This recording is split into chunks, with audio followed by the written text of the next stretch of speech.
কয়েকটা 7-8টা জবা ফুল নেবে। জবা ফুলের মাঝখানে যে একটা ডান্ডি থাকে সেটা ফেলে দেবে, ফেলে দিয়ে শুধু জবা ফুলের মানে পাপড়িগুলি নেবে, নিয়ে এই জলটার মধ্যে ফুটাবে, অল্প স্টিমে ফুটাবে।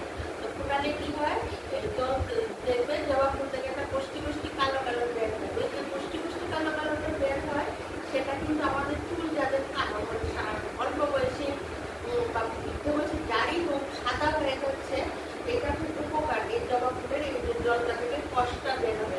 তো চাপা দিয়ে মেথিটা যখন দেখবে তুমি সেদ্ধ হয়ে গেছে, আর এখানে দেওয়া আছে লবঙ্গটা দেবে, আর জবা ফুলের পাপড়টা দেবে। তখন এটা একদম যখন অল্প স্টিম দিয়ে সেদ্ধ করবে জবা ফুলটা দেখবে সাদা হয়ে একদম মিটিয়ে গেছে, তখন জলটা নামিয়ে নেবে।